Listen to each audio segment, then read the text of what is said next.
Trump was elected, Thanksgiving. You have two visitors to the LA Forney Center, two gay divas back to back, and it's if I was you getting these phone calls that Madonna wanted to come and Lady Gaga, and you're trying to juggle them, I'll let the readers sort of um, devour that chapter because it's remarkable. But wasn't it surreal? You're like, what is happening? Because they were right at the same time. It was crazy. It was crazy.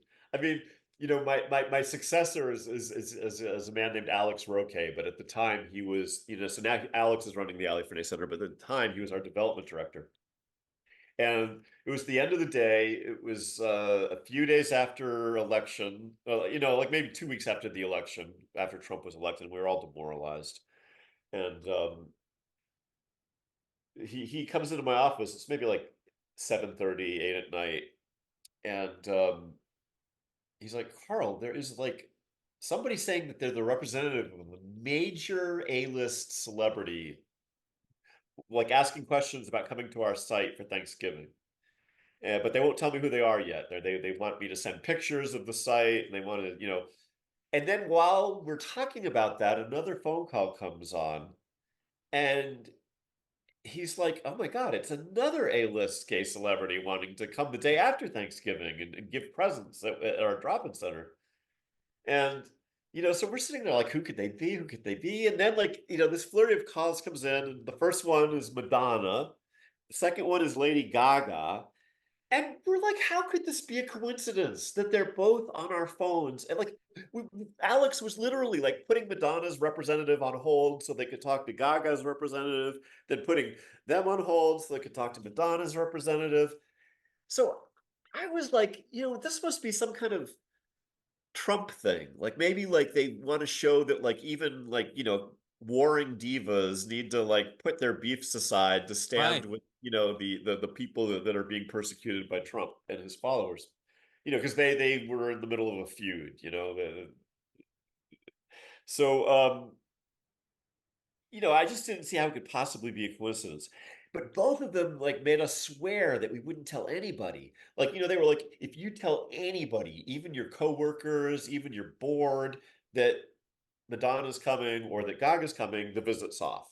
Right. Like they like Alex and I were the only ones that were allowed to know. And And you weren't able to tell them, well, Gaga's called too. Like you weren't, yeah, they, they made it clear that like if we told anybody, the visit was off. So so there like was I think no way of knowing from your end if they were in cahoots or if this was just a random coincidence. yeah, and partly I was wondering if like they were doing that in part to see if we could be trusted. Right. Let's Like, test these because if people. the one found out that we told the other, Yeah. then they would know that like we couldn't keep our mouths shut. Yeah. So that's what I was wondering. So yeah, like Madonna came and had Thanksgiving dinner with our kids. She brought like, several of her adopted children. She brought her boyfriend, she brought her bodyguard, she brought her chef. So her chef made the food for everybody. Yeah, yeah. And I then bet the it was next day, good. Gaga and her mother came with like, some people from the Born This Way Foundation and a film crew Yeah. from the Today Show. But it was insane. Like the kids were beside themselves. It Yeah. was like, Yeah. Judy Garland had descended from the golden orb of Oz or something onto the Ali Forney Center. And then, after like Gaga's visit was over, like Madonna and Gaga each put stuff on social media within like an hour of each other saying that they had done this. And that's when they each found out. So yeah, it was crazy. Well, it's fascinating to read because they came about it in different ways. They both had different protocols. Like Gaga sang and she led a meditation. And I'm a bigger Madonna fan. I'm a diehard Madonna fan, but I feel like Gaga brought it. She brought some fun elements.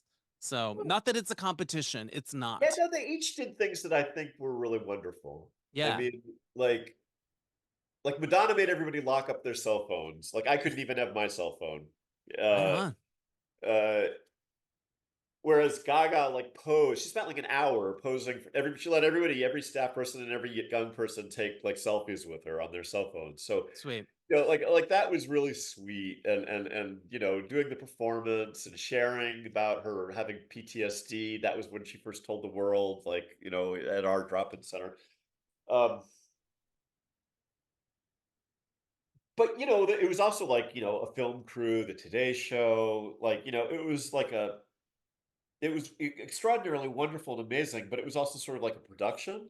Yeah. And, with Madonna, it was chill. It was just like, Madonna and her entourage, like sitting down and having a low key dinner with our young people. And there was something very natural and humble about it. Yeah.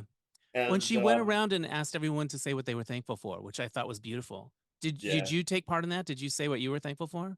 yeah. What do you remember what it was? To be honest, Dennis, I was so flabbergasted that Madonna was sitting at my table that I don't Yeah. remember what I said I was thankful for. Yeah. Yeah. Probably that something like that the kids were like with us and had a place to be. Probably that's probably what it was. Something But beautiful. I mean, from a certain perspective, it's like the gayest thing that could ever happen to. Exactly. I mean, Yeah. it was insane. I mean, but other than like, okay, at the 50th anniversary of Stonewall, I got to give a speech at the Barclay Center when they inaugurated World Pride, and I went on after Shaka Khan sang "I'm Every Woman." Right So, on. I figure like between that and my holiday of Madonna and Gaga, like Yeah. I've definitely had some queer diva experiences in my life.